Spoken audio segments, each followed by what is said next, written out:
Okay ஓகேம்மா. So இப்போ வந்து நம்ம ஸ்டார்ட் பண்ண போகிறது வந்து சாப்டர் நம்பர் 5. இது வந்து strategic implementation and evaluation. Basically வந்து இம்ப்ளிமெண்டேஷனுக்கும் இவாலுவேஷனுக்கும் என்ன மீனிங்னு புரிஞ்சுக்கோங்க. இம்ப்ளிமெண்டேஷன் அப்படிங்கிறது வந்து நம்ம வந்து ஒரு ஃபர்ஸ்ட் ஆஃப் ஆல் ஒரு ஸ்ட்ராட்டஜி வந்து டிசைன் பண்ணி வச்சுருக்கோம், பிளான் பண்ணி வச்சுருக்கோம் அப்படின்னு சொன்னால் அதை நம்ம ஆப்ரேட் பண்ண வைக்கிறது. தட் இஸ் அதை நம்ம வந்து ஆக்டிவேட் பண்ணுறது. அதுக்கு பேர் தான் இம்ப்ளிமெண்டேஷன். ஸோ நீங்கள் ஏதாவது ஒரு ஐடியா வச்சுருக்கீங்க, ஒரு பிளான் வச்சுருக்கீங்கன்னா அதை ஆக்சுவலி செஞ்சு பார்க்குறது, அதுதான் வந்து இம்ப்ளிமெண்டேஷன். இம்ப்ளிமெண்டேஷன் பண்ணதுக்கப்புறம் நீங்கள் நினச்ச மாதிரி டிசையர்ட் அவுட்புட் வந்திருக்கா அப்படின்னு செக் பண்ணி பார்க்குறது. அதாவது ஒரு மெஷின் நல்லா ஓடுதா இல்லையான்னு செக் பண்ணுறதுக்கு பேர் வந்து இவாலுவேஷன். அப்போ strategic implementation and evaluation. Actually வந்து இப்போ நமக்கு இங்கே இருக்கிற சாப்டர் வந்து இம்ப்ளிமெண்டேஷன் அண்ட் எவாலுவேஷன் அப்படிங்கிறதுனால இவாலுவேஷனோட ஒரு இது முடியவே முடியாது. இம்ப்ளிமெண்ட் பண்ணணும், இம்ப்ளிமெண்ட் பண்ணதுக்கப்புறம் நம்ம நினச்ச மாதிரி அவுட்புட் வந்திருக்கா அப்படின்னு நம்ம ஒரு தடவை எவாலுவேட் பண்ணணும். இவாலுவேட் பண்ணுறதோட நிற்காது அந்த ஒர்க். இவாலுவேட் பண்ணதுக்கப்புறம் யூ வில் நோ ஐதர் நீங்கள் நினச்ச மாதிரி இன்டெண்டட் ரிசல்ட்ஸ் வந்திருக்கு, இல்லையா நீங்கள் நினச்ச மாதிரி இன்டெண்டட் ரிசல்ட்ஸ் வரல. வந்திருக்குன்னா என்ன பண்ணணும், யூ கேன் கண்டினியூ தட். வரலன்னு வச்சுக்கோங்களேன், அப்போ நான் என்ன பண்ணணும்னா வாட் வென்ட் ராங் அப்படிங்கிறத நீங்கள் கண்டுபிடிக்கணும். கண்டுபிடிச்சிட்டு அதை மட்டும் ரிமூவ் பண்ணிட்டு what worked in the strategy, இந்த ஸ்ட்ராட்டஜியில் எது எதுலாம் நல்லா ஒர்க் ஆகுதோ அந்த எலிமெண்ட்ஸை மட்டும் நம்ம வந்து ரீட்டைன் பண்ணிட்டு ஒர்க் அவுட் ஆகாத எலிமெண்ட்ஸ் எல்லாத்தையும் ரிமூவ் பண்ணி you really have to do it. ஓகேவா? ஸோ இவாலுவேஷனுக்கு அப்புறம் தான் மேஜரான வேலையே இருக்கு. Once you evaluate it and when you find it is not working out, அதுக்கேற்ற மாதிரி நீங்கள் என்ன பண்ணணும், ட்வீக்ஸ் பண்ணணும். அங்கே கொஞ்சம் கொஞ்சம் ட்வீக் பண்ணணும். ட்வீக் பண்ணாதான் உங்களுக்கு ஒரு ப்ராப்பரான ஒரு ஸ்ட்ராட்டஜி, உங்களுக்கு வந்து ஒரு உங்களோட ப்ராப்பர் ஃபிட் ஸ்ட்ராட்டஜி என்னவோ அதை வந்து உங்களால் வெளியில கொண்டு வர முடியும். ஓகேவா? So strategic implementation and strategy எவாலுவேஷனோட முடியறது கிடையாது. ஸ்ட்ராட்டஜி அப்படிங்கிறதோ இல்லை அதனோட எண்டு கார்டு அப்படிங்கிறது எவாலுவேஷனோட முடியல. எவாலுவேட் பண்ணதுக்கு அப்புறம் தான் இன்ஃபேக்ட் சொல்ல போனோம்னா செகண்ட் இன்னிங் ஸ்டார்ட்டே ஆகும். எவாலுவேட் பண்ணதுக்கு அப்புறம் உங்களுக்கு தெரியும் நீங்க நினைச்ச மாதிரி எது ஒர்க் அவுட் ஆச்சு, எது ஒர்க் அவுட் ஆகல. ஒர்க் அவுட் ஆகாதது எல்லாத்தையுமே நம்ம என்ன பண்ணணும், மறுபடியும் எடிட் பண்ணணும், ரீடிசைன் பண்ணணும், ரீஇன்ஜினியரிங் பண்ணி அதை மறுபடியும் வந்து நம்ம இம்ப்ளிமெண்ட் பண்ணி பார்க்கணும். ஸோ இது இருக்கு. ஸோ இங்கே வந்து we're talking about strategy implementation and evaluation. பேசிக்கலாக இதில் வந்து என்னென்னலாம் இருக்குது அப்படின்றத ஒரு தடவை பார்த்துடலாம். Number 1, process of strategic management. அதாவது ஃபார்முலேஷன்லேருந்து ஜஸ்ட் வந்து நம்ம இப்படி பண்ணலாமா, நம்ம காஸ்ட் லீடர்ஷிப் ட்ரை பண்ணலாமா, இல்லை இந்த மாதிரி வந்து ப்ராடக்ட் டிஃப்ரென்சியேஷன் ட்ரை பண்ணலாமா, என்ன மாதிரி ஸ்ட்ராட்டஜி யூஸ் பண்ணலாம், என்ன இதுன்னு நீங்கள் டிஸ்கஸ் பண்ணி ஒரு ஸ்ட்ராட்டஜியை வந்து ஃபார்முலேட் பண்ணி அதை முடிவு பண்ணுறதுலேருந்து அதை இம்ப்ளிமெண்ட் பண்ணி இவாலுவேட் பண்ணுற வரைக்கும் என்னென்ன ஸ்டெப்ஸோ அந்த ஸ்டெப்ஸ் எல்லாத்தையும் ஒரு தடவை வந்து உங்களுக்கு எக்ஸ்பிளைன் பண்ணுறாங்க. அந்த என்டையர் ப்ராசஸை ஒரு தடவை டிஸ்கிரைப் பண்ணுறாங்க. நம்பர் 2 என்ன அப்படின்னா, ஒரு ஸ்ட்ராட்டஜிக் இம்ப்ளிமெண்டேஷன் நம்ம பண்ணுறோம் அப்படின்னா அந்த ஸ்ட்ராட்டஜிக் இம்ப்ளிமெண்டேஷனில் எந்த அளவுக்கு எனக்கு தெரிஞ்சு நம்ம படிக்கும்போது நமக்கு இந்த புக்கில் நிறைய தடவை சொல்லிட்டே இருப்பாங்க, ஸ்ட்ராட்டஜிக் ஃபார்முலேஷனை விட இம்ப்ளிமெண்டேஷன் வந்து ரொம்ப ரொம்ப ரொம்ப கஷ்டம். ஏன்னா ஃபார்முலேஷன் அப்படிங்கிறது வந்து ஒரு 4 அறிவாளிங்க வந்து உட்காந்துக்கிட்டு ஒரு ஏசி ரூம்குள்ளே உட்காந்துட்டு ஒரு ஸ்டாட்டிஸ்டிக்கல் ஃபார்முலாஸோ இல்லை நிறைய புக்ஸை வச்சுக்கிட்டு அந்த பிஸ்னஸை பற்றி கொஞ்சம் கேட்டு தெரிஞ்சுக்கிட்டு they will come up with strategy. But implementation அப்படி கிடையாது. இம்ப்ளிமெண்டேஷன் வந்து when it comes to implementation, ஒரு ஃபேக்ட்ரியில் 1000 பேர் இருக்காங்கன்னா அந்த 1000 பேருக்கும் உங்கள் ஸ்ட்ராட்டஜி என்னங்கிறத அவங்களுக்கு கம்யூனிகேட் பண்ணி புரிய வச்சு அந்த ஸ்ட்ராட்டஜி நம்ம கம்பெனிக்கு ஒர்க் அவுட் ஆகும் அப்படின்னு அந்த 1000 பேருக்கும் ஒரு கன்விக்ஷன் வரணும். அந்த அளவுக்கு அவங்களுக்கு கன்வின்சிங்காக அந்த ஸ்ட்ராட்டஜியை நம்ம கம்யூனிகேட் பண்ணுறதோடு மட்டும் இல்லாமல் அந்த ஸ்ட்ராட்டஜியினுடைய பலன்கள் எப்படி இருக்கும், அது ஏன் ஒரு வின்வின் ஸ்ட்ராட்டஜி அப்படிங்கிறத அவங்களுக்கு புரிய வச்சு அவங்க எல்லாரையும் ஒருமித்த கருத்தோடு அந்த ஸ்ட்ராட்டஜி இம்ப்ளிமெண்ட் பண்ண வைக்கிறது அப்படிங்கிறது வந்து ஒரு மிகப்பெரிய ரோல். அந்த ரோல் வந்து ஸ்ட்ராட்டஜிக் ஃபார்முலேஷனை விட கம்மி. Because here coordination of at least 2000-3000 people is involve when it comes to implementation. அதனால இம்ப்ளிமெண்டேஷன் ரோல் அப்படிங்கிறது வந்து it's very important. It's not like a formulation where you can sit and it's among 15-20 people.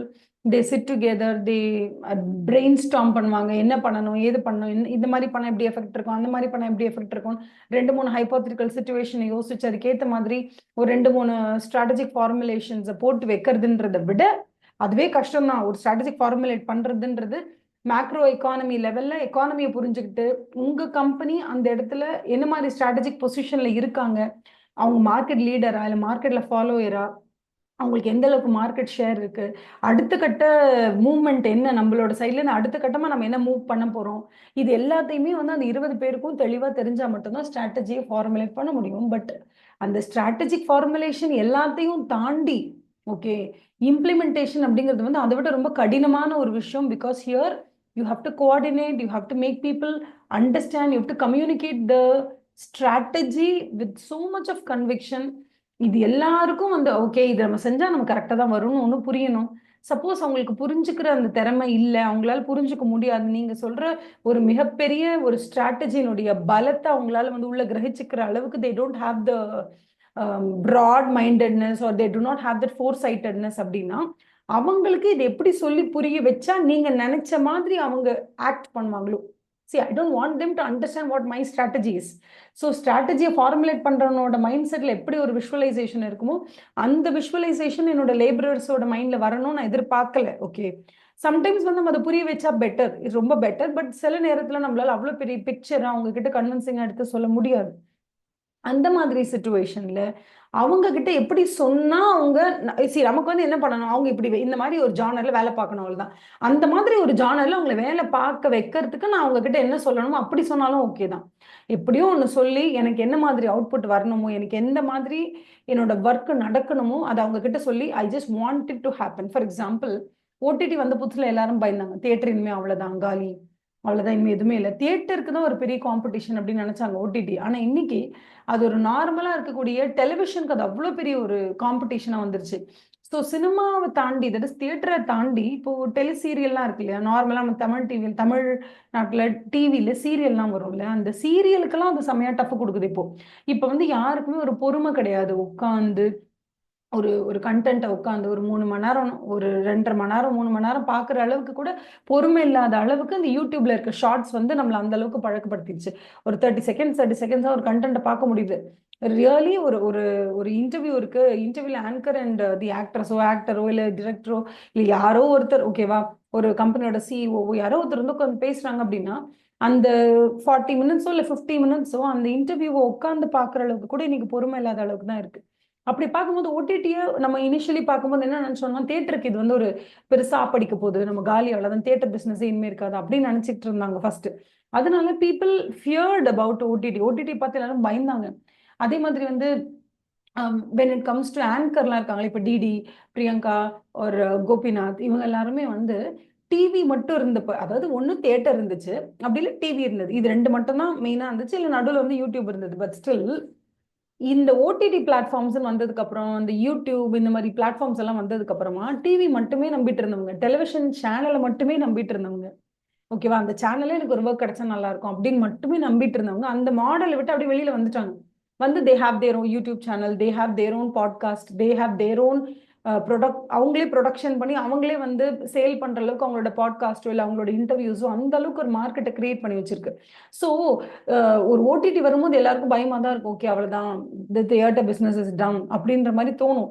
But அந்த OTT வந்ததுக்கு அப்புறம் இல்லை YouTube மாதிரி ஒரு social media வந்ததுக்கு அப்புறம் ஒரு வீடியோவை வந்து யார் வேணா ரெக்கார்ட் பண்ணலாம், யார் வேணா வந்து அது ரிலீஸ் பண்ணலாம் அப்படிங்கிற அந்த ஒரு ஃப்ரீடம் வந்ததுக்கு அப்புறம் எப்படி இந்த you know television business or OTT business or the entire stream வந்து எந்த அளவுக்கு இந்த என்டையர் லேண்ட்ஸ்கேப்பை மாற்றி அமைக்க போது, எந்த அளவுக்கு எல்லாருக்கும் வேலை வாய்ப்பு அதிகமாக போகுதுன்ற அளவுக்கு புரிதல் ஒரு நார்மல் லேபரருக்கு வரணும்னு அவசியம் இல்லைல்ல. இப்போ ஃபார் எக்ஸாம்பிள் இப்போ கோபிநாத் வந்து 10 இயர்ஸ் முன்னாடி நீங்க எடுத்துக்கிட்டீங்க அப்படின்னா Neeya Naana Gopinath was hosting only Neeya Naana Neeya Naana மட்டும்தான். அதை தவிர ஏதாவது 1-2 விஜய் டிவியில் ஏதாவது 2-3 ஆங்கரா வருவாங்க தவிர மற்றபடி Gopinath had no exposure. But today you take Gopinath after, இப்போ நீங்க கோபிநாத்னு எடுத்துக்கிட்டீங்கன்னா ஓடிடி ஆகட்டும் ஓகேவா, அதுல இருந்து யூடியூப் ஆகட்டும் எல்லாத்துலயுமே இந்த சோஷியல் மீடியா அப்படிங்கிறது பீக்குக்கு போன சீசன்ல இந்த போஸ்ட் கோவிட் கூட வச்சுக்கோங்க, போஸ்ட் கோவிட் தான் நிறைய பேர் வந்து explore YouTube as a social மீடியாவோட ஒரு என்ன சொல்றது ஒரு பப்ளிஷிங் பிளாட்ஃபார்மாவே போஸ்ட் கோவிட் தான் நிறைய பேர் வந்து அதை யூட்டிலைஸ் பண்றாங்க. அப்ப என்ன ஆகுதுன்னா இது நாள் வரைக்கும் ஒரு சேனலை டிபெண்ட் பண்ணி இருக்கணும், ஒரு டிவி சேனல், அந்த டிவி சேனல்ல நமக்கு என்ன ப்ரோக்ராம் அதுதான் நம்மளோட எக்ஸ்போஷர் அப்படின்னு இருந்தது போக இன்னைக்கு people are how do you call people are empowered because of these OTTs and all those things. இப்போ யார்கிட்ட நம்ம சொல்லியிருந்தோம்னு வச்சுக்கோங்களேன், இதுக்கு முன்னாடி விஜய் டிவில ஒர்க் பண்ணதெல்லாம் பெரிய விஷயமே கிடையாது, பார்க்கலாம் ஒரு பெரிய விஷயமா. இப்போ பாருங்க அதை தாண்டி you have so many other platforms to என்ன சொல்றது மவுல்ட் யுவர் செல்ஃப் அப்படிலாம் சொல்லியிருந்து யாருமே நம்பியிருக்க மாட்டாங்க. But today it has been proven. So சில விஷயங்களை எல்லாரோட மூளைக்கும் புரிகிற மாதிரி எட்ட வைக்கிற அளவுக்கு ஒரு ஸ்ட்ராட்டஜிக் ஃபார்முலேட்டர் வந்து இம்ப்ளிமெண்ட் பண்ணும்போது யாரெல்லாம் அந்த இம்ப்ளிமெண்டேஷனுக்கு தேவையோ 2000 பேர் அந்த அந்த ஃபேக்டரியில் இம்ப்ளிமெண்டேஷனுக்கு தேவைன்னா நம்ம ஒரு மெத்தடை சொல்லி இதை ஃபாலோ பண்ணுங்க நம்ம சொல்றோம்னா அவங்களுக்கு வந்து அது புரியணும், கண்டிப்பா புரியணும் அப்படிங்கிற எந்த அவசியமும் இல்லை. பிகாஸ் நம்மளோட ஸ்ட்ராட்டஜிக் ஃபார்முலேட்டர்ஸோட மூளை வந்து ரொம்ப மிகப்பெரிய அளவில் வேலை செய்யும். அவங்க வந்து ரொம்ப ஃபோர்சைட்டட்னஸோட ஒரு 2-3 ஸ்டெப்பை தாண்டி அப்படியே டபுள் ட்ரிபிள் ஜம்ப் பண்ணி தான் அவங்க விஷுவலைஸ் பண்ணுவாங்க. அந்த விஷுவலைசேஷன் பாயிண்ட்டை வந்து ஒரு நார்மலா அங்கே வேலை செய்யற ஒரு கூலி தொழிலாளியோ இல்லை லோயர் லெவல் மேனேஜ்மெண்ட்ல இருக்கவங்களோ இல்லை நார்மலா ஒரு அக்கௌண்டன்ட்டோ இல்லை வந்து வாட் எவர் ஏதோ ஒரு லெவல் கிளரிக்கல் ஒர்க் பண்ற யாரோ ஒருத்தர் அவங்க வந்து அதை புரிஞ்சுக்கணும் அப்படின்னு நம்ம ட்ரை பண்ண வேண்டிய அவசியமே கிடையாது. We just have to make sure that whatever we do is for the benefit of all. And they just have to follow it, abide by it, follow பண்ணணும். ஃபாலோ பண்ணா சூப்பரா இருக்கும்பா, அவ்வளவுதான். அவுட்புட் வேற லெவல்ல இருக்கும். எடுத்த உடனே பார்த்தா ஓடிடி வரும்போது நமக்கு வந்து okay OTT is going to என்ன சொல்றது தியேட்டர் பிசினஸ் எல்லாம் டம்ப் பண்ணும் அப்படின்னு நினைச்சிட்டு இருந்தது போக இன்னைக்கு ஓடிடி பல பேருக்கு வேலை வாய்ப்பு கொடுத்துருக்கு. ஆங்கர்னு இல்லை, பல ஆக்டர்ஸ்க்கு. ஓகேவா, இதுக்கு முன்னாடி ஒன்று சீரியல் நடிக்கலாம், இல்லைன்னா வந்து படத்தில் நடிக்கலாம், இப்படி இருந்தது போக இன்னைக்கு you have multiple languages, multiple genre, multiple audience. இதுக்கு முன்னாடி உங்களுக்கு தியேட்டர் ஆடியன்ஸ் எப்படி இருந்தாங்க? இங்கேருந்து கிளம்பி 120 ரூபாய், 120 ரூபான்றது பெரிய மேட்டர் இல்லை. அதுக்கான எஃபர்ட் இருக்குல்ல, அதுக்காக கரெக்டாக டிக்கெட் புக் பண்ணி அதுக்காக வீட்டிலேருந்து பிளான் பண்ணி குழந்தைங்களை கூட்டிகிட்டு போகணுமா, பெரியவங்க போகணுமா, என்ன மாதிரி ஃபில்மு, எப்படி ரேட்டிங்ஸ் இருக்கு, ரிவ்யூ இருக்கு, இதெல்லாம் பார்த்துட்டு மந்த்லி ஒன்ஸ் ஆர் ட்வைஸ் நம்ம படத்துக்கு போகிறதுன்றது பெரிய விஷயமா இருந்தது. டுடே இன்னைக்கு வந்து இப்போ ஓடிடி வந்ததுக்கு அப்புறம் எப்படி இருக்குன்னா நம்ம வீட்டில் இருக்கோம், at the convenience of our home. ஓகேவா, படத்தை நம்ம வந்து டிவி ஆன் பண்ணோம் அப்படின்னா ஓடிடி கண்டென்ட் எல்லாமே வருது. அப்போ என்ன ஆயிடுதுன்னா ஒருத்தர் ஒரு நாளைக்கு ஒரு 3-4 ஹவர்ஸ் டைம் எடுத்துக்கிறாங்க பார்க்கறதுக்கு அப்படின்னு சொன்னா that gives a lot of directors an opportunity, lot of production house, lot of stories are coming up. சில கதைகளை வந்து நம்மளால ஒரு 3 மணி நேரத்துல எடுத்து முடிக்க முடியாது. அதுக்கு 300 என்ன சொல்றது 3 வருஷமா எடுக்கணும்னு அவசியம் இல்லை. அப்ப வெப் சீரிஸ் வருது. வெப் சீரிஸ் ஓகே ஒரு 12 எபிசோட் 13 எபிசோட். ஸோ அவ்வளோ அழகா புது புது ஆப்பர்ச்சுனிட்டிஸ் வருது. யாருமே ஓடிடி வந்த புதுசுல ஓவர் த டாப்னு சொல்லுவாங்க, ஓவர் த டாப் வந்த புதுசுல nobody would have believed that this is going to give more opportunities than a threatening. இது வந்து threatening கிடையாது, இது வந்து more opportunities தான் கொடுக்க போகுது. இன்னும் நிறைய பேர் நடிக்க போறாங்க, இன்னும் நிறைய பேருக்கு வாய்ப்பு கிடைக்க போகுது. either actor or editors எல்லாருக்கும் நிறைய சான்சஸ் கிடைக்க போகுது. அண்ட் மக்களுக்குமே this is going to give a lot of choices to select from. இப்போ இது என்ன ஆயிடுச்சுன்னா முன்னாடி இப்போ ஒண்ணுமே இப்போ கொரியன் சீரிஸ் இருக்கு. கொரியன் சீரிஸ் நீங்க என்ன போய் தியேட்டர்ல பார்க்க முடியுமா, இல்ல தமிழ் டிவில லைக் விஜய் டிவில பார்க்க முடியுமா? No chance. ஓகே, ஸோ அதுக்குன்னு ஒரு தனியா ஒரு ஃபேன் ஃபாலோயிங் இருக்காங்க. இப்போ அதுக்குன்னு ஒரு கண்டென்ட் இருக்கு. இந்த கண்டென்ட் எல்லாம் எக்ஸ்ப்ளோர் பண்ணப்பட்டது இருந்தாலும் ஓடிடினால தான். Today if you take, I have the subscription for Netflix, Amazon Prime, ZEE5, Sun NXT, Disney plus Hotstar. I don't have Sony LIV. But இதெல்லாமே எதனால இருக்கு? பிகாஸ் ஒரு ஃபிலிம் ஒரு ஓடிடியில் வந்து ரிலீஸ் ஆகுது. அதோட இயர்லி லைக் சப்ஸ்கிரிப்ஷன் பார்த்தீங்கன்னா இட் இஸ் அரௌண்ட் 500-600 சம்திங். ஒரு தடவை 500 rupees or 600 rupees நம்ம பே பண்ணிட்டோம் அப்படின்னா அந்த ZEE5ல இருக்கக்கூடிய bunch of titles of movies நான் எதை வேணா பார்த்துக்கலாம். இப்போ I don't have to go to a particular website and download it and put torrent இது போட்டு அதை போட்டு டவுன்லோட் பண்ணி அதுக்கு நான் தனியாக ஃபோனில் வச்சுட்டு அதை பார்த்துட்டு அதை டிலீட் பண்ணிட்டு I don't want to do anything. இப்போ I can subscribe to 5 to 6 OTTs and almost எல்லா தமிழ் ஃபிலிம்ஸோ இல்லை எல்லா regional films or major films எல்லாமே இந்த 6 to 7 OTTஸ்ல தான் இருக்கு. So Amazon Prime, Disney plus Hotstar, Sun Next, ZEE5, இந்த மாதிரி ஒரு நெட்ஃபிளிக்ஸ், இது மாதிரி ஒரு 5 to 6 அந்த ஸ்பெக்ட்ரம்ல இருக்கிற ஒரு 5 to 6 சப்ஸ்கிரிப்ஷன்ஸை நான் வச்சிருக்கேன் அப்படின்னு சொன்னா I have multiple options to watch content from across the world. இதுக்கு முன்னாடி யாராவது வந்து ஒரு பிரெஞ்சு ஃபில்மை வந்து நான் நினைச்ச நேரத்தில் டக்குன்னு எடுத்து பார்க்குறேன், இது நல்லா இருக்கு மாதிரி okay let me watch it அப்படிங்கிற மாதிரி அவ்வளோ ஈஸியாக நம்ம யாருக்கும் கையில் கிடைக்கல. ஸோ என்ன சொல்ல வரோம்னா ஒரு பெரிய லெவல் சேஞ்சஸ் நடக்கும்போது யாராலையும் அதை வந்து உடனே அக்செப்ட் பண்ணவோ இல்லை உடனே எல்லாருக்கும் நம்மளால புரிய வைக்கவே முடியாது சில விஷயத்த. ஸோ நமக்கு இம்ப்ளிமெண்டேஷன்ல என்னென்ன பிரச்சனைங்க வரும்னு இதுல ஃபுல்லா டிஸ்கஸ் பண்ணியிருப்பாங்க. இம்ப்ளிமெண்டேஷன்ல வரக்கூடிய பிரச்சனை என்னன்னா you can't explain people that this is the visualised output that you want within 4 or 5 years. You can't make them understand. So what you are suppose to do அப்படின்னு கேட்டா அவங்க எந்த மாதிரி கதையை கேட்க விரும்புறாங்களோ அந்த மாதிரி ஒரு கதையை அவங்களுக்கு சொல்லி அவங்கள வேலை செய்ய வைக்கிறது மட்டும்தான் இம்ப்ளிமெண்டேஷன் ஸ்கில். ஸோ இம்ப்ளிமெண்டேஷனை பொறுத்த வரைக்கும் அதிகமான எந்த மாதிரியான ஸ்கில் நமக்கு தேவைப்படும் அப்படின்னு கேட்டீங்கன்னா அவங்களுக்கு நம்ம புரிய வைக்கணும். எதை புரிய வைக்கணும்? அவங்க கிட்ட உங்களுக்கு என்ன மாதிரி அவுட்புட் வேணும்? வேலை செய்யணும் அவங்க. அந்த மக்கள் 2000 பேர் எப்படி வேலை செஞ்சா உங்களுக்கு நீங்க நினைக்கிற அவுட்புட் வருமோ அந்த வேலையை உங்களை செய்ய வைக்கிறதுக்கு எதை சொன்னா உங்களுக்கு புரியுமோ அந்த மாதிரி சொல்லி உங்களுக்கு புரிய வச்சிருங்க. So implementation is more of interpersonal relationship, making them understand, making the people who work in your factory understand what they are supposed to do without being rebellious. அவங்க வந்து உங்ககிட்ட இதை பண்ண முடியாது, இதெல்லாம் பண்ண அவ்வளோதான், வேலை வாய்ப்பு போயிடும், அது பண்ண முடியாது, அந்த மாதிரி வந்து ரிபெல்லியஸா இருக்காங்கன்னா அதை மட்டும் கொஞ்சம் அப்படியே கார்னர் பண்ணி ஸ்மூதன் பண்ணி கொஞ்சம் நல்லா டெம்பர் பண்ணி பண்ணி பண்ணி பண்ணி அவங்கள நீங்க நினைச்ச வழிக்கு கொண்டு வரணும். ஸோ அதுதான் இம்ப்ளிமெண்டேஷன்ல இருக்கிற மிகப்பெரிய ஒரு இம்பார்ட்டண்ட்டான டாஸ்க். இதுக்கு அடுத்தது வந்து strategic change through digital transformation. Today AI இதெல்லாம் வந்து the way it is transforming the landscape of business, the way it's transforming the landscape of knowledge that we are able to consume has changed in so many ways.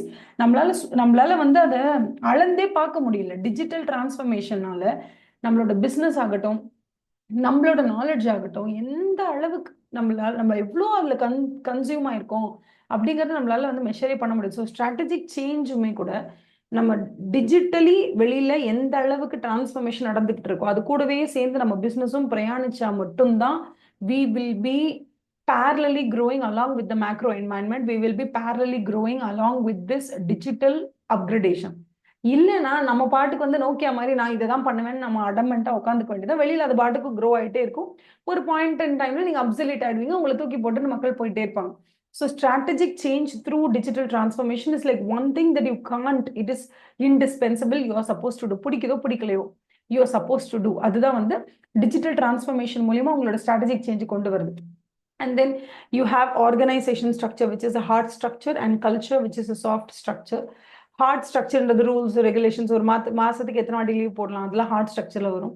உள்ள இருக்கக்கூடிய internal culture எப்படி இருக்கு, அந்த office எப்படி இருக்கு, அங்க ethics எப்படி இருக்கு, இன்டெகிரிட்டி எப்படி இருக்கு, அதெல்லாம் வந்து இட்ஸ் கால்ட் சாஃப்ட். ஓகேவா? ஆர்கனைசேஷன் ஸ்ட்ரக்சர்லேயே ஹார்டு சாஃப்ட்னு ரெண்டு இருக்கு. அதை பத்தி கொஞ்சம் சொல்லி தருவாங்க. அதுல வந்து இந்த 7S அதெல்லாம் வரும். ஓகேவா? அதெல்லாம் ஒரு தடவை நம்ம படிப்போம். And then we talk about strategic leadership. ஒரு விஷயம் மட்டும் நல்லா ஞாபகம் வச்சுக்கோங்க. when it comes to strategic leadership, இப்போ ஆப்பிளோட ப்ரொமோட்டர் ஓகே நீங்க எடுத்துட்டீங்க அப்படின்னா ஸ்டீவ் ஜாப்ஸ், அவர் வந்து ஒரு ஆர்கானிக்கான ஒரு ப்ரொமோட்டர். அதாவது அவரோட ஐடியா தான் அந்த கம்பெனி, அவர் தான் ஸ்டார்ட் பண்ணாரு. ஓகேவா? ஸ்கிராச்லேருந்து அவர் தான் ஸ்டார்ட் பண்ணி குழந்தையிலேருந்து வளர்த்துக்கிட்டு ஒரு ஒரு ஒரு ஒரு பொசிஷனுக்கு அது அந்த கம்பெனியை கொண்டு வந்ததுல 90% எஃபர்ட் வந்து அவரோட தான். ஸ்டீவ் ஜாப்ஸ், எலான் மஸ்க், இவங்கெல்லாம் யாருன்னா these people are strategic leaders. இந்த ஸ்ட்ராட்டஜிக் லீடர்ஸ் வந்து ரெண்டு விதமா இருப்பாங்க. ஒன்று வந்து என்ன அப்படின்னா, என்னோட ஐடியா தான் இன்னைக்கு நான் கம்பெனியா மாத்திருக்கேன், நான் தான் இந்த கம்பெனியை ஸ்டார்ட் பண்ணேன், I have organically built this company to what it is டுடேன்னு சொல்றாங்கல்ல அவங்க. So they are like the organic leaders who brought the idea into action. அது ரெண்டாவது என்ன அப்படின்னா, அவங்களுக்கும் அந்த ஐடியாவுக்கும் சம்மந்தமே இருக்காது. ஓகேவா?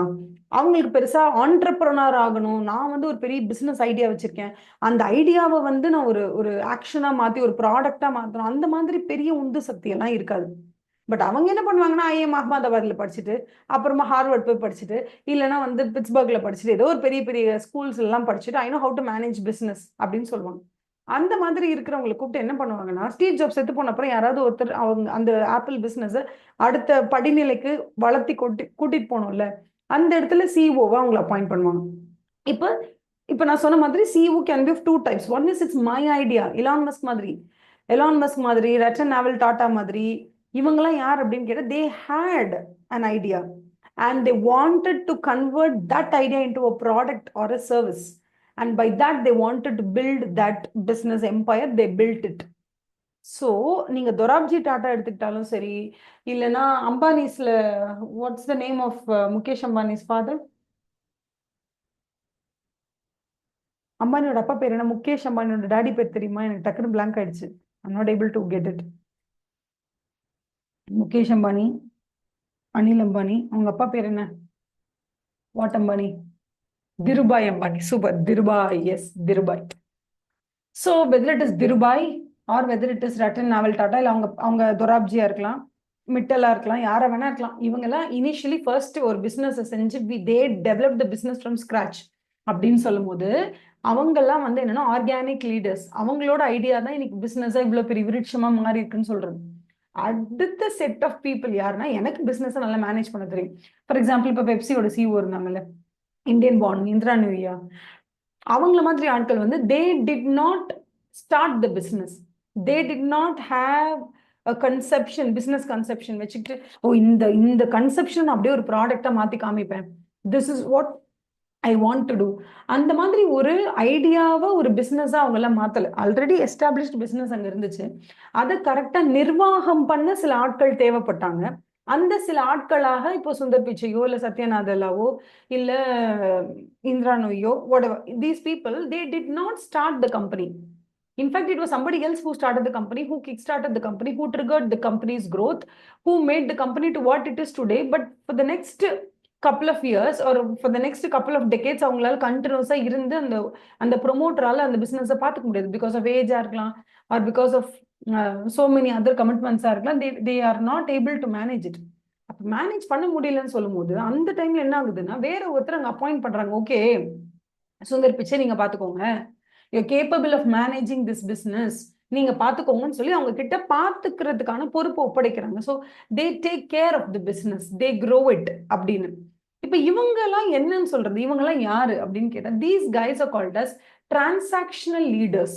டிரான்சாக்ஷனல் லீடர்ஸ் வந்து எப்படி இருப்பாங்கன்னா, எந்தெந்த ஒர்க் எப்படி எப்படி என்ன ஸ்பீட்ல இங்க நடக்கணுமோ அதை கரெக்டா பிளான் பண்ணி சாக் அவுட் பண்ணி பண்ணிட்டே இருப்பாங்க. Transactional leaders. ஃபார் எக்ஸாம்பிள், எனக்கு வந்து மொத்தம் 300 ஹோட்டல்ஸ் இருக்கு. ஒரு ஹோட்டல்ல 100 ரூம் இருக்கு. 300 ஹோட்டல், ஒவ்வொரு ஹோட்டல்லையும் 100 ரூம், கிட்டத்தட்ட என்கிட்ட 30,000 ரூம்ஸ் இருக்கு. இந்த 330,000 ரூம்ஸ்லயும் எத்தனை ஆக்குபென்ஸ் இருக்கு, எத்தனை வேக்கண்டா இருக்கு, எவ்வளவு கலெக்ஷன் வருது, என்ன இது அதுக்கு அடுத்த படிநிலைக்கு நான் கொண்டு போகணும்னா எனக்கு என்ன வேணும். இப்பேற்பட்ட பிரம்மாண்டமான பிசினஸ் என்கிட்ட அவங்க ஒப்படைக்கிறாங்கன்னு வச்சுக்கோங்களேன். அங்க போயிட்டு நான் என்ன பண்ணணும்னா, அந்த 30,000 ரூம்ஸ்ல வேக்கண்ட் ரூம்ஸ் இருக்கவே கூடாது. கூடுமான வரைக்கும் எல்லாமே எல்லாமே வந்து should be occupied.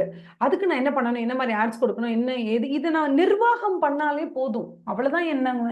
என்கிட்ட அவங்க எதிர்பார்க்கறது என்னன்னா, ஒரு நல்ல நிர்வாகியை தான் அவங்க எதிர்பார்க்கறாங்க. Because they not asking me to develop ஒண்ணுமே இல்லாத ஒரு ஒரு ஹட் ஹவுஸை கொடுத்து இது ஒரு பெரிய ஹிட் ஆக்கி காமின்னு அவங்க என்கிட்ட சொல்லல. They are not expecting any drama magic from me. They only expect, okay, we have like 300 hotels and we have like 100 or 1,000 rooms per hotel.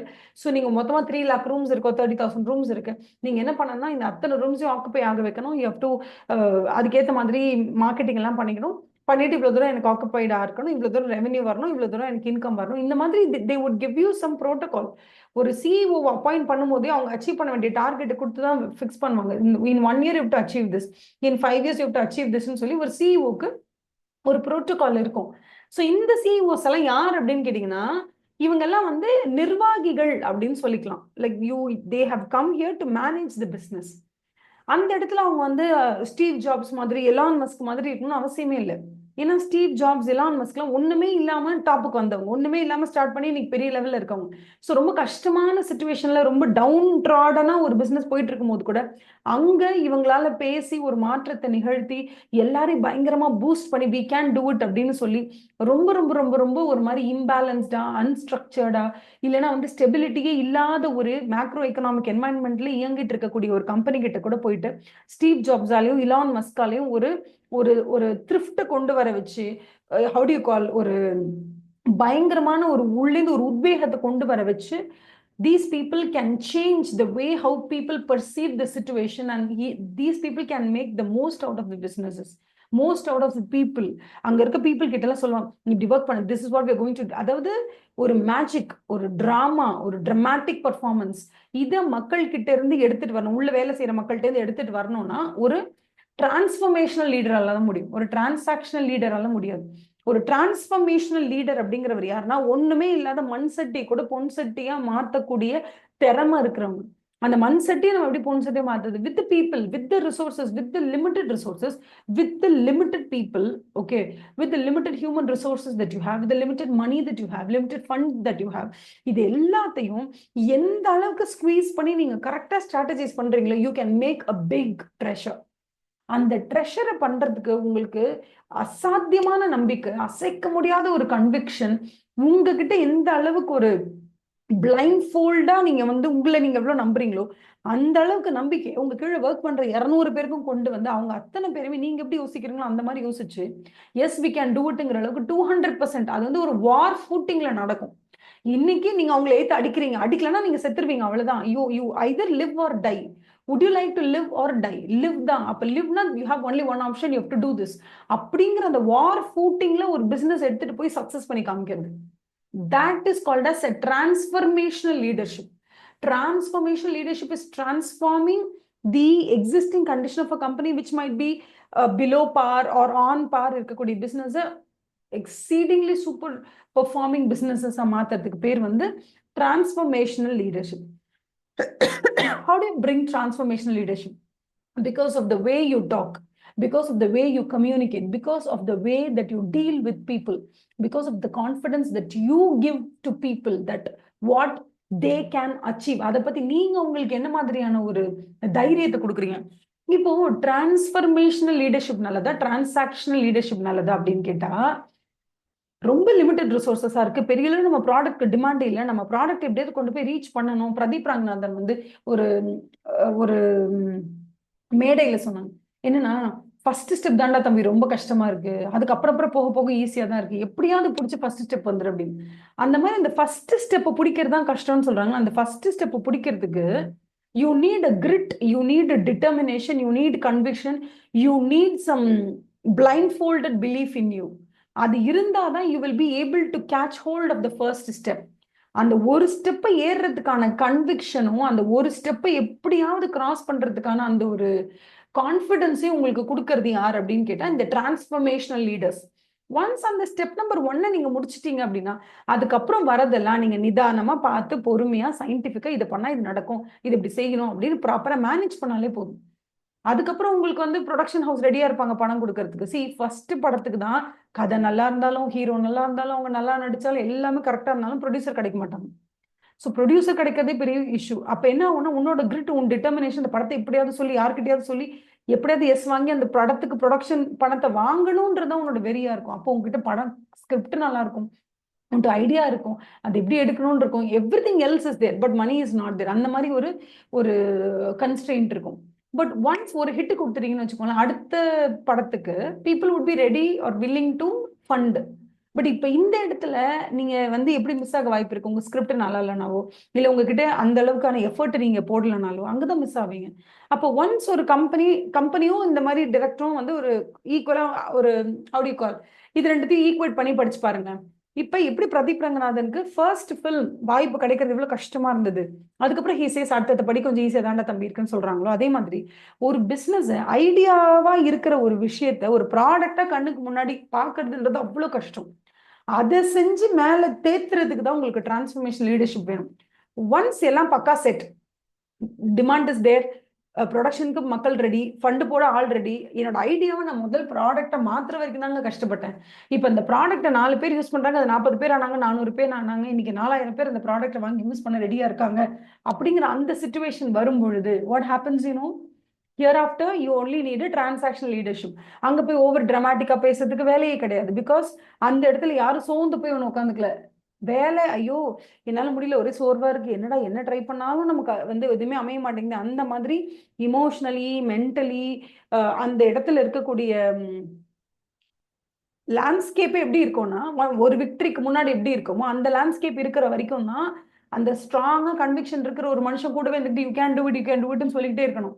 ஒரு பாயிண்ட்ல நம்மளால முடியும் அப்படிங்கறத நமக்கே ப்ரூவ் ஆனதுக்கு அப்புறமா அதுக்கப்புறம் உங்க கூட இருக்க வேண்டியவங்க எப்படி இருக்கணும்னா, இது செஞ்சா இது கரெக்டா வரும், இது செஞ்சா இது கரெக்டா வரும், this is how you have to to it, இதுதான் பிசினஸ், இதுதான் பண்ணணும்ன்றது டிரான்சாக்ஷனலா. எனக்கு இப்போ வந்து 300 ஹோட்டல்ஸ் இருக்கு, 3000 ரூம்ஸோ இல்லை 30,000 ரூம்ஸோ இல்லை 3 லட்சம் ரூம்ஸோ இருக்கு. நான் ஆடு கொடுக்க போறேன், டிமாண்டும் இஸ் தேர், அதை ப்ராப்பரா நான் வந்து என்ன பண்ண போறேன், சேனலைஸ் பண்ண போறேன். வரக்கூடிய ஆட்கள் வந்து தங்குறாங்க அப்படின்னா they should feel very happy at my hotels. So என்னோட ஹோட்டல்ஸ்ல வந்து தங்குறாங்க அப்படின்னா எல்லாமே ரெவ்யூலாம் நல்லா கொடுக்கணும், இவங்களை கரெக்டா மேனேஜ் பண்ணணும், இவங்களை வந்து எப்படி இன்னும் கொஞ்சம் நான் என்ன மாதிரி சர்வீசஸ் வந்து இம்ப்ரூவைஸ்டா கொடுத்தேன் அப்படின்னா இன்னும் என்னால் அதிக ரெவன்யூ ஏர்ன் பண்ண முடியுங்கிற மாதிரி நான் யோசிச்சு அதை பிளான் பண்ணி பண்ணணும். இதுக்கு பெரிய அளவில் டிரான்ஸ்ஃபர்மேஷன் லீடர்ஷிப் தேவையே கிடையாது. ஓகேவா? யார் உள்ள வராங்களோ அவங்களுக்கு கரெக்டான treatment. Okay, treatment in the sense how to you treat hospitality. இதை மட்டும் நான் கரெக்டாக ஃபிக்ஸ் பண்ணிட்டு நான் இதுக்கு அப்புறம் எல்லாமே பிளானிங் தான் மெயின். அப்போ transformation leadership is needed when there was no hope of success. It was your first time. It is the very first time that you're trying to convert an idea into a product. அந்த மாதிரி டைம்ல தான் transformation leader வேணும். ஒரு பாயிண்ட்டுக்கு அப்புறம் transaction leader தான் வேணும். Because transaction leader won't talk dramatically. He won't spin stories around how you can win and all that. Because winning now is not a big deal. Winning is now a daily chore மாதிரி ஆயிடும். But நீங்க அது மெக்னானிமஸா போகும்போது, ஒரு hotel நடத்திட்டு இருக்கும் போது நமக்கு இருந்த அந்த ஈடுபாடு 300 ஹோட்டல் இருக்கும் போது ஒவ்வொன்றுக்கும் தனியாக இமோஷனல் அட்டாச்மெண்ட் வராது. நீங்க ஒரே ஒரு ஹோட்டல் நடத்தி பாருங்க, உங்களுக்கு எந்தெந்த ரூம் எப்படி இருக்கும், இது என்ன பண்ணலாம், அது என்ன பண்ணலாம், எல்லாத்துக்கும் ஒரு பர்சனல் அட்டாச்மெண்ட் இருக்கும். ஒன்ஸ் உங்களுக்கு ஒரு 300 ஹோட்டல்ஸ் இருக்கு, செயின் ஆஃப் ஹோட்டல்ஸ் நீங்க ரன் பண்றீங்கன்னா, அப்ப நீங்க என்ன பண்ணுவீங்க, ஸ்டாண்டர்டைஸ் பண்ண ட்ரை பண்ணுவீங்க. எல்லா ஹோட்டல்ஸும் இப்படி இருக்கணும், எந்த இடத்துல நமக்கு கெட்ட பேர் வந்துடக்கூடாது, எல்லாருக்கும் இது ப்ரொவைட் பண்ணணும், இதுக்கு ஒரு சிஸ்டத்தை கொண்டு வரணும், ஸ்டாண்டர்டைஸ் பண்ணணும் எல்லாத்தையும். So that standardization is called as transactional leadership.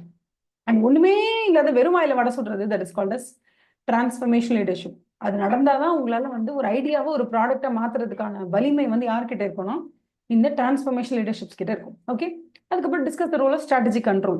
Strategic control is very simple. Once நீங்க இம்ப்ளிமெண்ட் பண்ணிட்டீங்கன்னா அதுக்கப்புறமா நீங்க என்ன பண்ணுங்க, அதை எவால்வேட் பண்ணி பார்ப்பீங்க. எவால்வேட் பண்ணும்போது தான் உங்களுக்கு தெரியும், நீங்க எதிர்பார்த்த மாதிரி ஒண்ணுமே அங்கே நடக்கல, எல்லாம் மொக்கையா இருக்கு அப்படின்ற மாதிரி இருக்கும். இல்லை நீங்க என்ன எதிர்பார்த்து அதை இம்ப்ளிமெண்ட் பண்ணீங்களோ அந்த மாதிரி டிசைர்ட் அவுட்கம் வந்துருச்சு, எஃபெக்டிவா இருக்கு அப்படின்னு வரும். எஃபெக்டிவா இருக்குன்னா ஒன்றும் பிரச்சனை இல்லை. சப்போஸ் எஃபெக்டிவா இல்லைன்னா என்ன பண்ணுவீங்க, மொக்கையாயிடுச்சுன்னா all of the outputs that has you've reached to some outputs, but that was not as you desired. நீங்க ஆசைப்பட்ட மாதிரி அந்த அவுட்புட் இல்லை. இப்ப என்ன பண்றது? அப்ப நீங்க நினைச்ச மாதிரி அவுட்புட்டை கொண்டு வரதுக்கு நீங்க என்னென்னலாம் அங்க செய்யறீங்களோ அதுக்கு எல்லாத்துக்குமே பெரிய ஸ்ட்ராட்டஜிக் கண்ட்ரோல். ஸோ நீங்க நினைச்ச அவுட்புட் வரல, வேற ஏதோ ஒரு அவுட்புட் வந்திருக்குன்னா நீங்க நினைச்ச அவுட்புட்டை கொண்டு வர வைக்கிறதுக்கு நீங்க என்னெல்லாம் செய்யறீங்களோ அதெல்லாம் தான். இப்ப எப்படி இன்டர்னல் கண்ட்ரோல் படிச்சோம், அது மாதிரி தான் ஸ்ட்ராட்டஜிக் கண்ட்ரோல் மெக்கானிசம் அப்படின்னு சொல்றது. And finally, they talk about strategic performance measure. It's not a big deal. Strategic performance measure. அதாவது நம்மளோட ஸ்ட்ராட்டஜி நல்ல ஒர்க் ஆயிருக்கா இல்லையான்னு நம்ம எதை வச்சு தெரிஞ்சுக்கலாம். ஒரு சில அவுட்புட் இருக்கும், ஓகேவா? அந்த அவுட்புட்டை நம்ம மெஷர் பண்றது சில மெஷர்மெண்ட் ஸ்கேல்ஸ் இருக்கும். ஓகே, இந்த அளவுக்கு அவுட்புட் இருக்குன்னா ஓகே, இவங்களோட ஸ்ட்ராட்டஜி நல்ல ஒர்க் அவுட் ஆயிருக்கு. அப்ப ஸ்ட்ராட்டஜி ஒர்க் அவுட் ஆகுதா இல்லையான்னு மெஷர் பண்ற சில மெஷர்மெண்ட்ஸ் இருக்கு. அந்த மெஷர்மெண்ட்ஸ் எல்லாம் கீ மெஷர்மெண்ட்ஸ்னு எடுத்துப்பாங்க. அந்த மெஷர்மெண்ட்ஸை பத்தி ஒன்று படிப்போம். படிச்சுட்டு அது என்ன ரிவீல் பண்ணுதோ அதை பொறுத்து நம்மளோட ஸ்ட்ராட்டஜி சக்ஸஸா இல்லை ஃபெயிலியரா அப்படிங்கிற மாதிரி ஸ்ட்ராட்டஜிக் பர்ஃபார்மன்ஸை நம்ம என்ன பண்ணுவோம், வி வில் மெஷர் இட் அப்படின்னு சொல்லுவோம். ஓகேவா? இதை பத்தி தான் நம்ம இன் டீட்டெயிலாக ஃபுல்லாக உள்ள பார்க்க போறோம். ஓகே, ஸோ இப்போ நான் சொன்ன வரைக்கும் என்னென்ன சொன்னேன்னா அதை ஜஸ்ட் ஒரு தடவை அப்படியே you just rewind it and then I move towards அதுக்கு அடுத்த ஸ்டேஜுக்கு நம்ம போயிடலாம்.